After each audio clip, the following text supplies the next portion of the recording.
Hey, South Florida and cricketing world.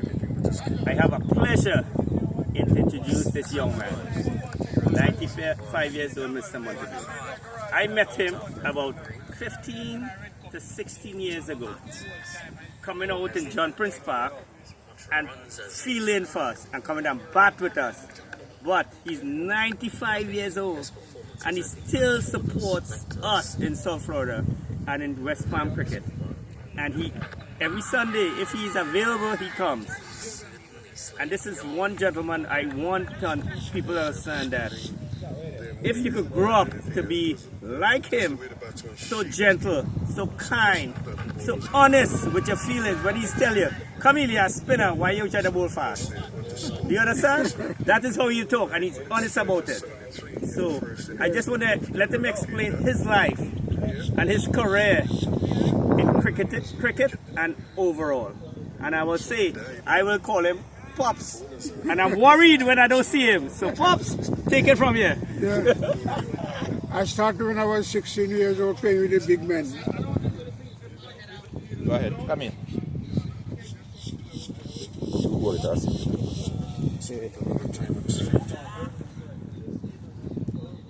So okay guys, so I'll just sit in with Mr. Montague. Wait. I don't get any old face. Yeah. Wait. Right, okay, good day. So I'm just gonna sit with Mr. Montague as he walk us through his cricketing career. As Camille said, we refer to him as Pops. So Pops, just give us a brief overview of your cricketing career. You said you retired last year at 94. This is amazing. Yeah, because when I was on the field and I was running, I falling down, so I stopped going on the field. But I love cricket. I started at age 16 playing with the big men. They put me at number 11 about 1. They put me at number 10 about 15. They put me at number 6 at about 75 not out. I was 17 years old. Boxing Day, 1947. And went to college. Blessings. College. Went to England. Played in England. I was an open bat for my team. When I got out, the score was 93 and mine was 75. 93? And you I were 75? Made 75. They got me out with a full toss. Oh, Lord. Because whenever you bowl a full toss to me, I think it should go to the boundary, whether it's good or bad. And they got me out. But I never made a century. I made 85 not out, 75 not out, 75 not out, in the 70s and 60s. Because I'm an aggressive batsman. And when I'm seeing the ball as big as a breadfruit, I get tempted with slow bowlers. You don't respect slow bowlers. No, they always get me out. Come here, you lift it and Yeah. So, you said you started at 16 years old. Which school, which community, where are you from? I'm from, my district is called Quick Step in St. Elizabeth, Jamaica. You know, until I say something to you, I was down in Jamaica last week and we actually had a game with Quick Step versus Uprising, and Quick Step won that game. So I was there, I have a televised part of it, so Yeah. I didn't even know you were Jamaican, you know, so it's good to know that you're from Quick Step. So You saw the from accent. Quick Step. And which school you went to in Jamaica back then? My school was Quick Step Elementary School, Michael Teachers College, and I taught at University of Puerto Rico, University of Nottingham in England, and Florida State University. Aye. I have Blessings, 3 degrees Pops. from Florida State University. But I love cricket. And then soccer, I was left back for soccer when we used to have 2 men at the back and 5 in the front. But nowadays, they have 3 men in the front and 5 in the back. Yes. And my bat, I think my bat is 40 years old. Yeah, I heard that. I don't want to see it today, but you have to leave it. But next week we'll get to see the back guys. Next week I bring it. I have my cricket kit back home. I'll bring my bat next week. It's all, but it's good. Proud of him. Want to grow up to be like him, man. I heard from Camille that you were out on the field with them playing running, chasing ball. What keep you going after all these I years? think hard work. My father used to send me twice a week to the farm to look at the animals in the morning. When I came back, I got ready to walk a mile and a half to school, barefoot. Wow, that's Jamaica back then. So that keeps me alive.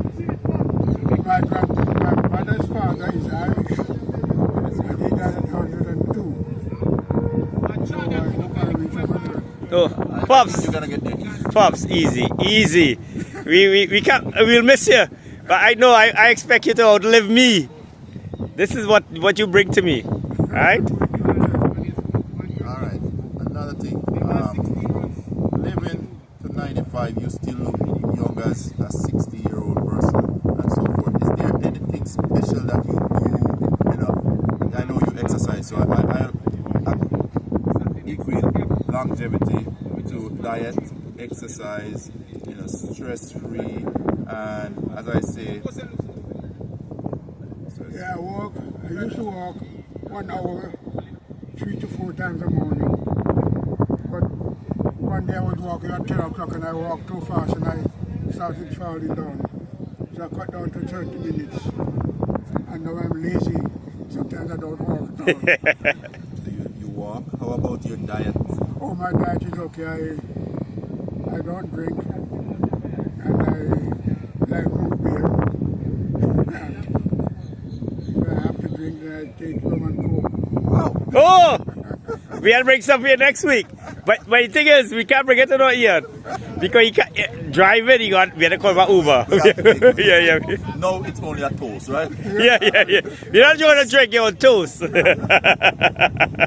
Camille love his Guinness, but you're saying. You can't. No. But really and truly, I must say this, guys, over the years that I meet with people that over 95, most of these people tell me that they either have a shot of vodka at night, you know, red wine, and here rum and coke. So there's something about the alcohol, the wine, you know, not overdoing it, but just a sip before bed and so forth.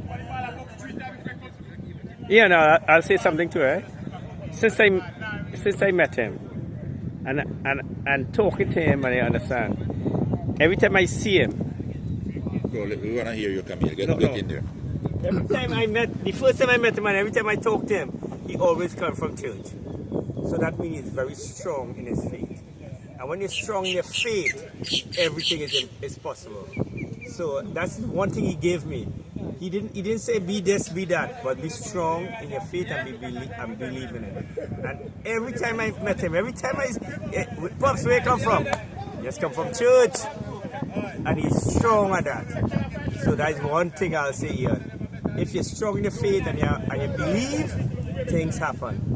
And whatever we do, but that thing about faith and believing in your faith and being strong in your faith is what we all live for.